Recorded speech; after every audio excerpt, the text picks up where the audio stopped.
It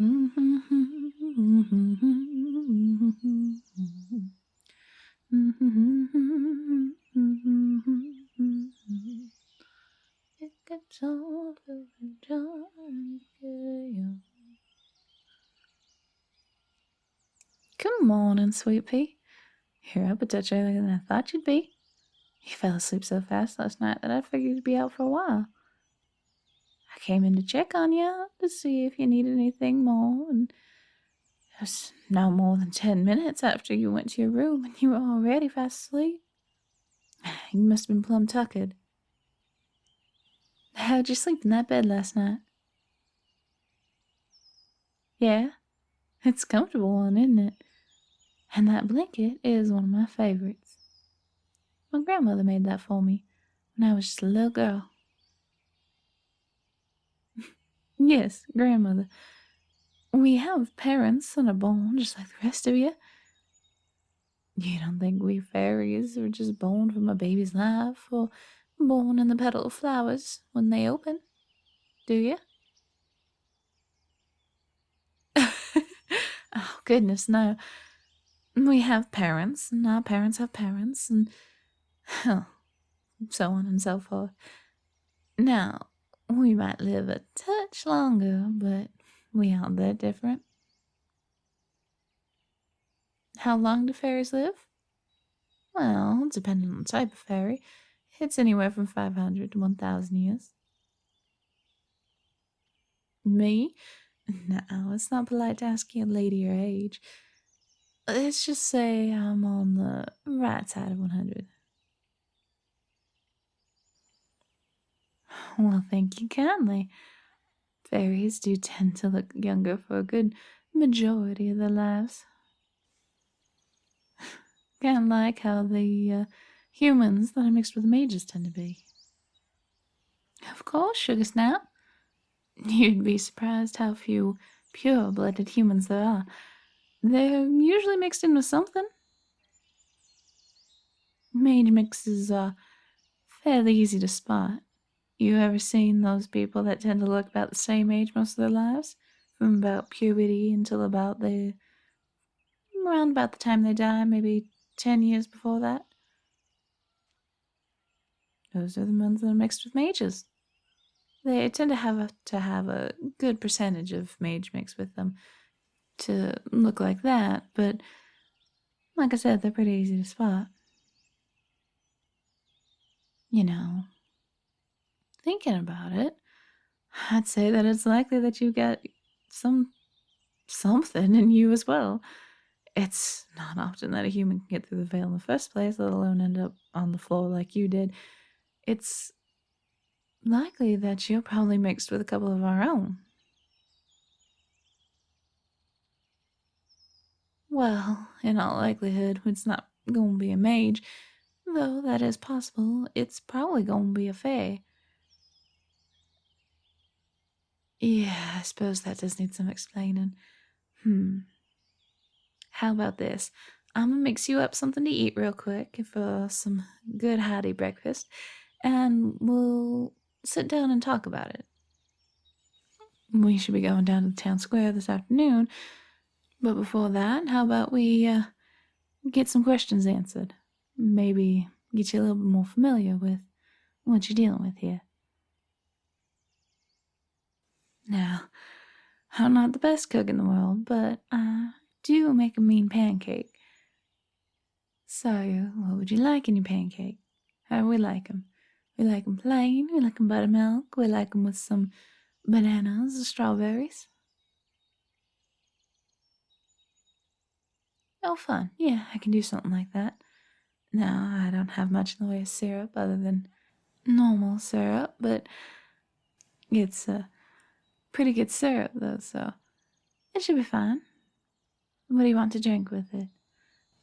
I have some lemonade, some water, some iced tea, as well as some good old-fashioned tea. What would you like? Sure. Give me just a moment and I'll go whip something up for you.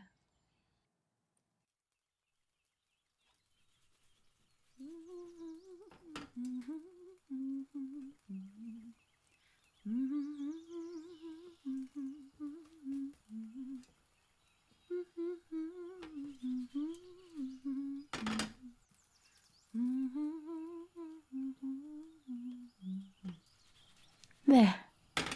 How's that? A good hearty breakfast for a human? Eat up. I already had my breakfast this morning. I'm rising at the crack of dawn sort of girl. So, shall we get to some questions? Oh, yeah. The Fae. I suppose I should explain that. We consist of 4 different races. You have us fairies, of course. You have the pixies, the elves, and the nymphs. Now, you'll find that you humans happen to mix up fairies and pixies a couple of times. It's a pretty easy rule of thumb. If they're about the size of a thumb, it's a pixie. But I think you got that. Now, us fairies actually come in about 4 different main categories of fairies. Obviously, you have us flower fairies, but we're actually subset. Now, the main categories are earth fairies, which is what we flower fairies are, which also consists of forest fairies and ore fairies, like that stuff you dig up in the ground.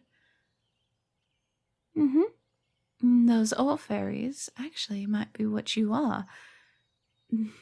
After the humans started digging up some of the more common metals and precious gems, the ore fairies happened to take a bit of a liking to humans, and they decided to start to make, well, there were a few coupled children out of that relationship. Now, if it wasn't for them liking you so much, you wouldn't have half the stuff you do, because all fairies are very protective. But that being said, they created an even closer subset of a fairy called the city fairy. Now, these fairies tend to be in your cities and your towns and your villages, or whatever you call them. They're a little easy to spot when you know what you're looking for. You ever find that one barista of your little coffee shop that decides that they are just gonna be the best barista there is? They make the best coffees? Those are usually elf fairies.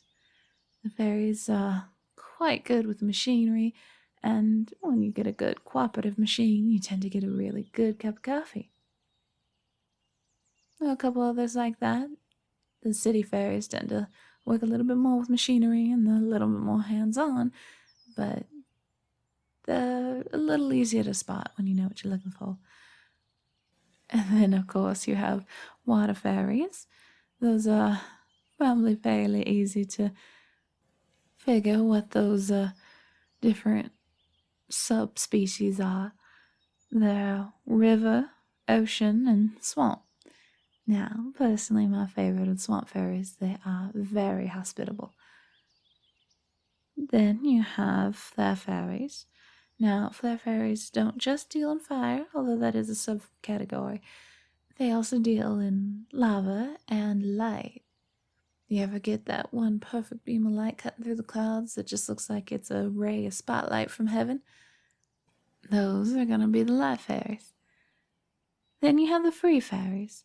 Now, the free fairies are going to be the ones responsible for the clouds, the rainbows, and, of course, the gusts of wind.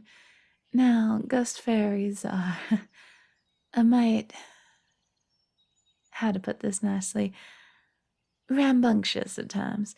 They tend to be the ones that cause the tornadoes. And they are destructive, but they're also responsible for the nice warm breezes on a good summer's day.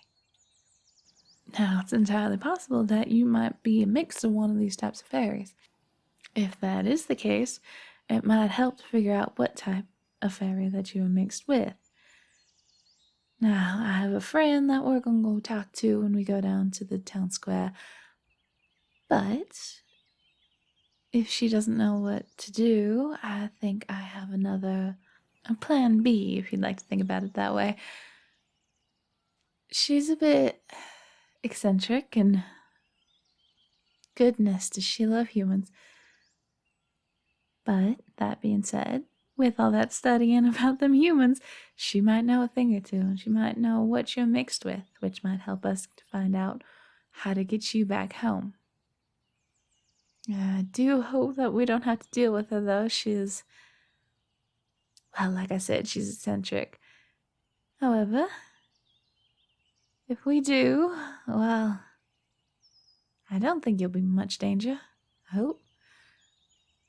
Well, let's just hope that, my plan A, my best friend in the world, let's hope that she can figure something out. She's might smarter than I am, a touch older too. Although, don't tell her that you know that. Either which way, we'll, figure out what's going on and get you away home. Hopefully, sooner rather than later, so that you can get about your business. But until then, you are more than welcome here. I'll watch out for you. Thinking about it, while we're down there, we might also want to get you some new clothing. It's not that I didn't do the best I could, but despite my best efforts, there still seems to be some dirt and quite a few holes in your clothing. So we'll try to get you something a little bit cleaner and a little bit more put together, we'll say. Well, before all that nonsense, you finish eating, and after you're done, we'll head off to town, see what we can find, huh? Don't worry, Sugar Snap. We'll get you home one way or another. I promise.